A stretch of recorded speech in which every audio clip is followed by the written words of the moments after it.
Sudan isn't collapsing on its own. It's being taken apart.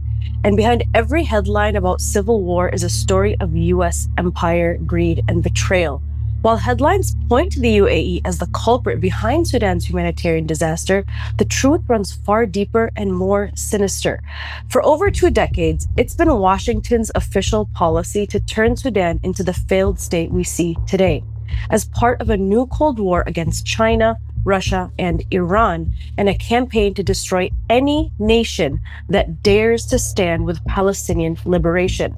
What's happening in Sudan isn't another African tragedy.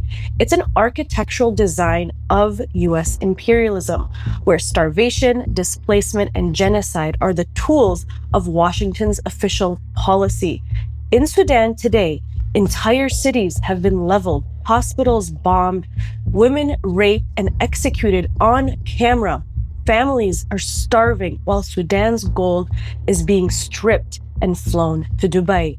Sudan once stood at the heart of the axis of resistance, a bridge between Iran and Palestine and Lebanon, a logistical lifeline for weapons to Gaza and South Lebanon, and a strategic ally in the Red Sea.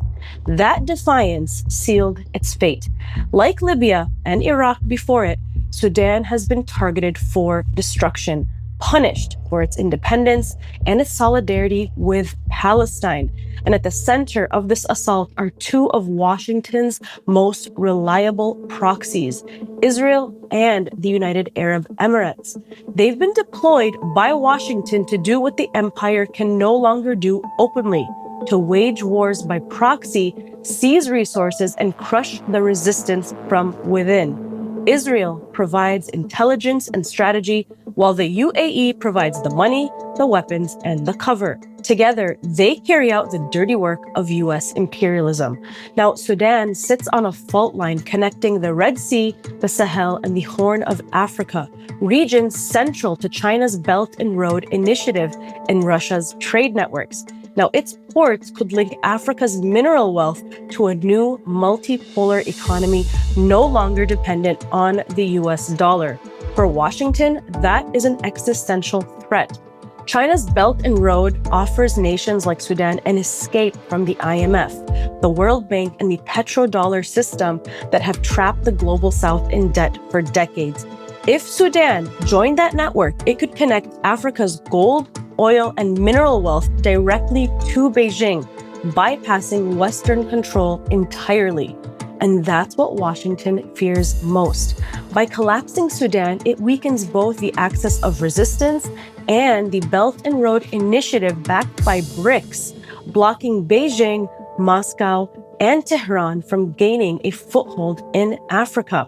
It's the same Cold War logic that destroyed countries like Libya, Syria, and Yemen. If a nation rejects Western capital and seeks independence, it must be destabilized, divided, and starved into submission. And Israel and the UAE, deployed by Washington, have become the empire's regional enforcers, controlling the Red Sea, isolating Iran, and looting Sudan's gold and oil under the banner of stability and democracy. Now, the destruction of Sudan didn't begin yesterday. It began decades ago with a long campaign to make Sudan ungovernable. In 2019, after years of sanctions, isolation, and CIA interference, Washington and its Gulf allies orchestrated the fall of Omar al-Bashir under the illusion of democratic reform. In his final years, Bashir actually tried to win the West's approval, the same fatal mistake Muammar Gaddafi made. Now, if you remember, Muammar Gaddafi famously shook the hands with Tony Blair and agreed to disarm for an exchange for political survival.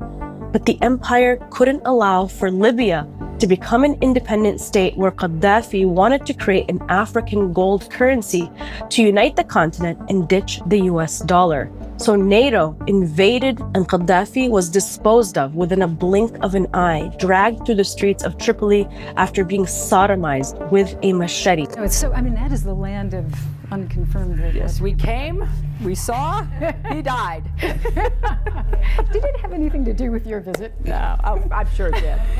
And for Omar al-Bashir, well, he tried to negotiate with the US and he ended up turning to Saudi Arabia and the UAE, agreeing to cut ties with Iran in exchange for political survival.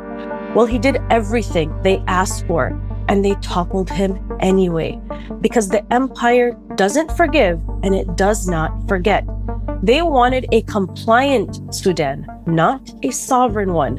And they wanted to ensure it would never again stand with Iran, with Palestine, with Yemen, or Lebanon again. So to justify that outcome, the empire had to make Sudan look like a monster. In the early 2000s, Washington labeled it a state sponsor of terrorism, not for violence, but for its alliances. Then came Darfur, the perfect emotional weapon. This was the humanitarian theater that paved the way for NATO's destruction of Libya, but it was first rehearsed inside of Sudan. Western think tanks, NGOs, and intelligence agencies turned a regional conflict into a global spectacle.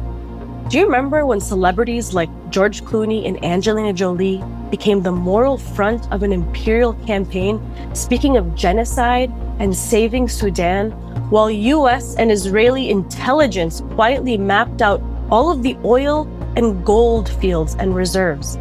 As George Clooney called for intervention, the CIA was arming the proxies. As Angelina Jolie pleaded for human rights, Western and Israeli-linked allies backed warlords.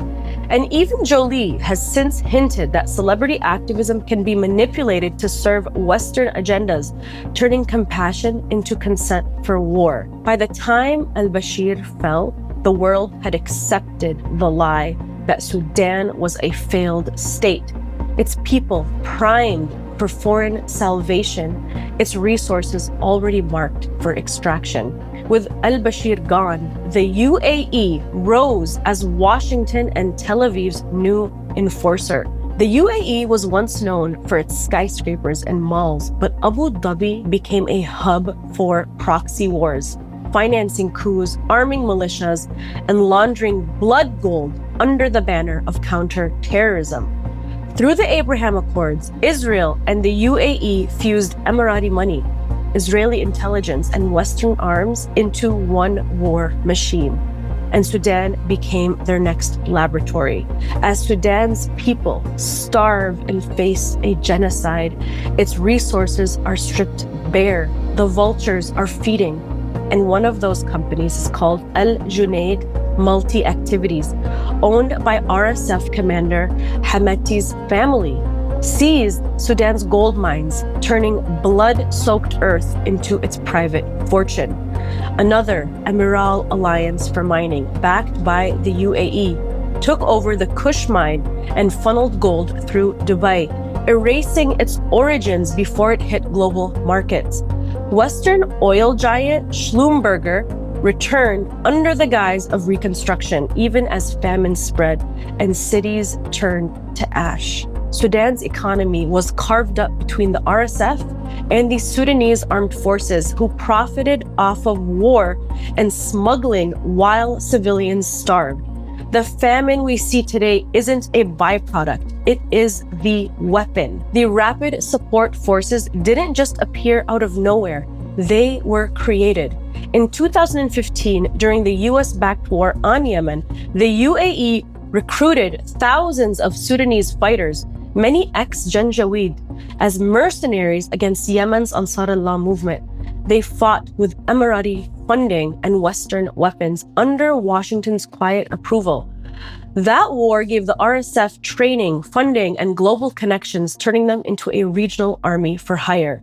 They fought Yemen's resistance yesterday, and today they're massacring civilians in Khartoum, Darfur, and beyond. These are not tribal clashes. This is a genocide engineered and financed by the same powers that once claimed to bring democracy into Sudan.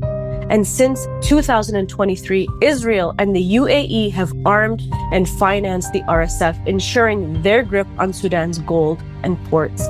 Gold is flowing from Darfur to Dubai, refined and sold worldwide. Once melted, its origins vanish, but not its blood. That wealth cycles through Western banks, defense contractors, and tech supply chains in Tel Aviv, London, and New York.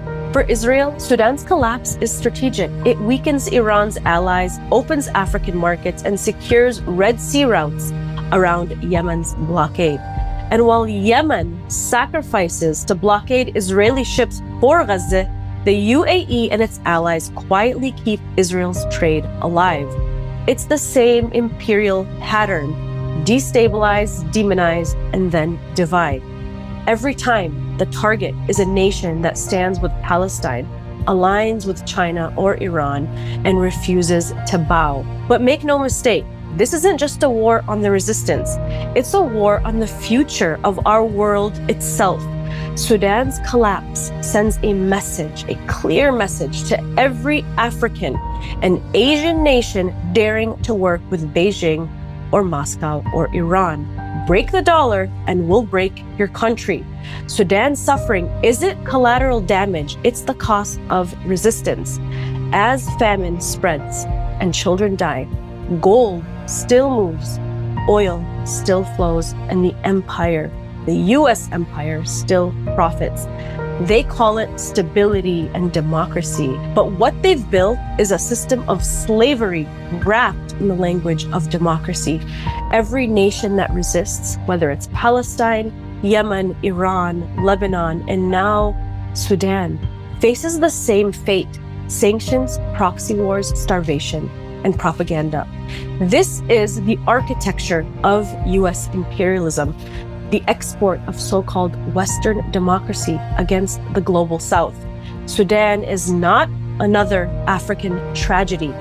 It is the front line in humanity's struggle for freedom, between the axis of assistance and the axis of resistance, between a dying Western order and a world fighting to break free. And that's why Sudan matters. It's where the war for a free Palestine, the war on Africa, and the war against China's multipolar ambitions all converge. This is the face of modern-day colonialism. I'm Mnar Adley, and this is Behind the Headlines for Mid Press News.